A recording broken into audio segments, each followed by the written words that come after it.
Good morning guys. तो finally जो डर था वही हुआ। अरविंद केजरीवाल बीजेपी पर चले गए।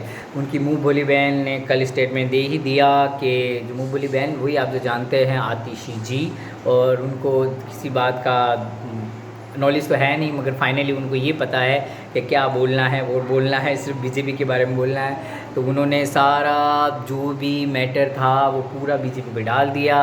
जो कुछ भी होता है बीजेपी करती है, मेरे को समझ में नहीं आता। जो कुछ भी होता है बीजेपी करती, तो आप चुनाव क्यों लड़ रहे भाई? छोड़ दीजिए बीजेपी पे, बीजेपी भी छोड़ दीजिए। मगर नहीं, कल सारा मामला स्वाति मालीवाल का बीजेपी का एजेंट बता दिया, सब कुछ बता दिया।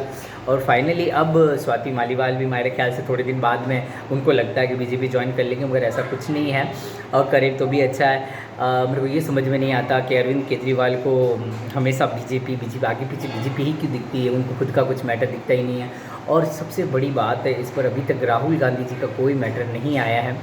और उनका तो राधिका खेड़ा पे भी नहीं आया था और स्वाति पे भी नहीं आया। मगर हाँ, बीजेपी में अगर कुछ होता तो ज़रूर मैटर होता कि महिलाओं की सुरक्षा नहीं है, वो नहीं है। मगर अभी तक यहाँ पर किसी का कोई मैटर नहीं आया है, और मैं आशा करता हूँ आगे आएगा भी नहीं।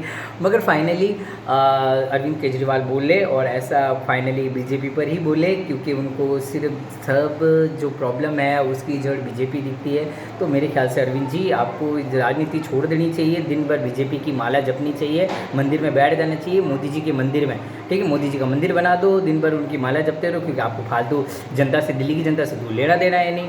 और बीजेपी करते रहो। स्वाति मालीवाल को थोड़ा न्याय देने के लिए बोलो भाई साहब, वो हर कोई किसी का एजेंट नहीं होता। और क्या पता, ये तो आपकी भी साजिश हो सकती है। ओके, ठीक है, बाय बाय।